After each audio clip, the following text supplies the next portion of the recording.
बिस्मिल्लाहिर्रहमानिर्रहीम। अस्सलाम वालेकुम। कुवैत उर्दू न्यूज़ के साथ मैं हूं मोहम्मद उमर। आज की इस वीडियो में कुवैत से आज की ताज़ा तरीन न्यूज़ अपडेट शामिल करते हैं। नाज़रीन, खबर शामिल करते हैं कि कुवैत की मिनिस्ट्री ऑफ इंटीरियर ने कुवैत मिनिस्ट्री ऑफ हेल्थ के साथ मिलकर एक मुहिम चलाई है, जिसके नतीजे में 17 अफराद को गिरफ़्तार किया गया है। मिनिस्ट्री ऑफ इंटीरियर के एहलकारों का कहना था कि ये अफराद कुवैत में बग़ैर लाइसेंस के अद्वियात फ़रोख्त करते थे, इसके साथ साथ लोगों का इलाज भी किया करते थे। इनके पास से कोई डिग्री और लाइसेंस नहीं मिला है, जिसकी वजह से इनको गिरफ़्तार करके मुतल्लिका अदारों के हवाले कर दिया गया है, जहां इनके साथ मज़ीद कानूनी कार्रवाई की जाएगी। अगली खबर की जानिब बढ़ते हैं कि जुलेब अल-शोएक के इलाके में पुलिस एहलकारों ने कार्रवाई करते हुए अपने छापे के दौरान तवाइफों को गिरफ़्तार किया गया है। मिनिस्ट्री ऑफ इंटीरियर के एहलकारों का कहना था कि 5 अफराद को गिरफ़्तार किया गया है, जिसमें 3 ख़वातीन और 2 मर्द शामिल थे, जो जुलेब के इलाके में फहाशी का अड्डा चला रहे थे।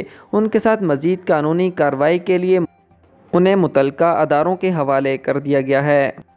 इसके साथ ही अगली खबर शामिल करते हैं कि कुवैत में एक औरत ने वीडियो बनाई, जिसमें एक लड़का पुल के नीचे खाना तैयार कर रहा था। वीडियो को पोस्ट करने के बाद मिनिस्ट्री ऑफ इंटीरियर के एहलकारों ने अचानक से कार्रवाई की और उस लड़के को गिरफ़्तार कर लिया। पुलिस का कहना था कि वो शख्स पैदल चलने वाले पुल के नीचे खाना बनाकर फ़रोख्त करता था, जिसकी वजह से उसे गिरफ़्तार कर लिया गया है। उसके साथ मज़ीद कानूनी कार्रवाई के लिए उसे मुतल्लिका अदारों के हवाले कर दिया गया है। अगली खबर की जानिब बढ़ते हैं कि कुवैत म्यूनसिपैलिटी के ज़रिए 687 लवारस गाड़ियां नीलाम की जाएंगी। रोज़नामा अलंबा की रिपोर्ट के मुताबिक ये मालूमात म्यूनसिपैलिटी ने बताई है, जिसमें म्यूनसिपैलिटी ने वजाहत की है कि इन गाड़ियों को 3 ज़ुमरों में तकसीम किया गया है। एक ज़ुमरे में 240 गाड़ियाँ, दूसरे में 227 गाड़ियाँ और तीसरे में लाइसेंस प्लेट वाली 220 गाड़ियाँ शामिल हैं। उन्होंने कहा है कि तमाम दिलचस्पी रखने वाले अफराद और अफराद के गिरोह को आगाह किया जाता है कि वो 15 जून को मीना अब्दुल्ला में म्यूनसिपैलिटी के गैराज में 12 बजे के बाद ज़ाती तौर पर कारों का मुआयना कर सकते हैं और उनको ख़रीद सकते हैं।